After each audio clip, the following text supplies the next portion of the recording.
Lição 7: Fascismo, ressentimento e fanatismo. Eu vou iniciar comentando duas características do comportamento fanático e, em seguida, o conceito filosófico de ressentimento. O comportamento fanático pode ser definido por duas características. A primeira, a individualidade do fanático é absorvida pelo grupo, pela ideologia coletiva, pois a imersão grupal permite a mobilização emocional intensa que alimenta o fanatismo e anula a autonomia racional. Segunda característica, o fanático despreza a si mesmo como indivíduo e, por isso, ele também despreza a individualidade alheia. Para o fanático, o outro só existe como amigo ou inimigo. O fanático, portanto, desconhece nuances e complexidades na realidade, enxergando o mundo em preto e branco. O outro é amigo ou inimigo. O conceito filosófico de ressentimento tem um papel central para a definição do perfil do psicológico essencial envolvido no fenômeno, ou melhor, o perfil psicológico envolvido no fenômeno do fascismo.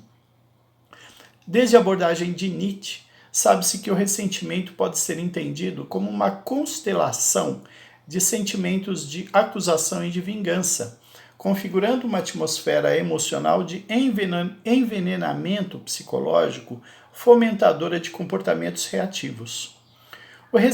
O ressentido é então aquele que se sente traído, é profundamente infeliz, mas como não consegue compreender que os motivos de seu sofrimento estão dentro dele mesmo, necessita encontrar os culpados por sua infelicidade fora e exige vingança contra os inimigos imaginários que ele mesmo elege. Na atmosfera fascista, fanatismo e ressentimento se encontram e se reforçam reciprocamente. Um bando fascista é um grupo de pessoas frustradas que se entregam a um delírio coletivo de perseguição de inimigos imaginários. A inimizade é imaginária, mas a perseguição é furiosa e real e se volta contra as pessoas que são vítimas de preconceitos de natureza racial, étnica, sexual, de gênero, de religião ou de nacionalidade.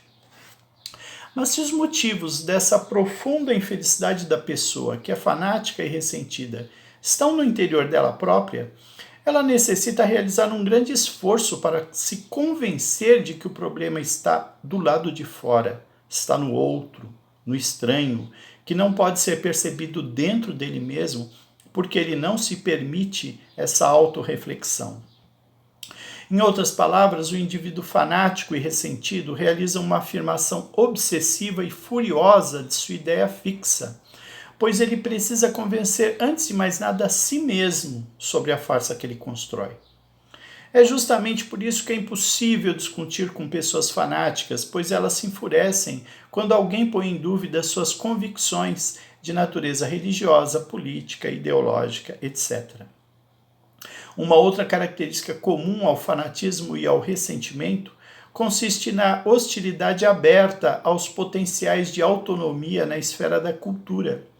A disseminação da mentalidade estereotipada e agressiva que caracteriza o fascismo é inseparável da recusa prévia a potenciais formativos de autorreflexão do espírito.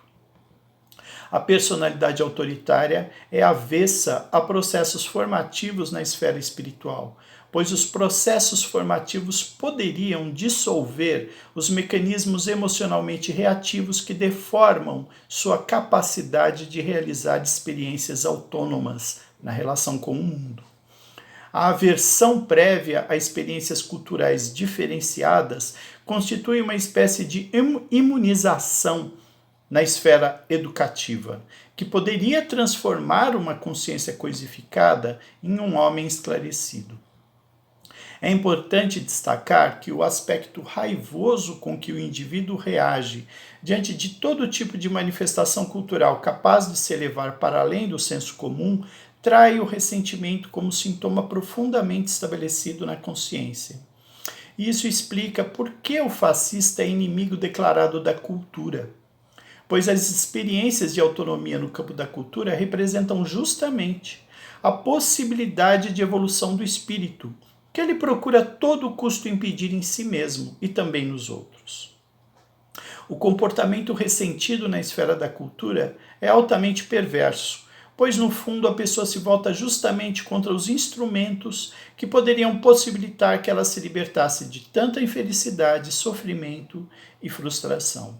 É dessa forma que podemos compreender por que regimes fascistas são inimigos das artes, da literatura, da filosofia e das humanidades em geral, pois eles necessitam combater exatamente aqueles elementos de cultura que poderiam dissolver a mentalidade perversa e nefasta do fascismo.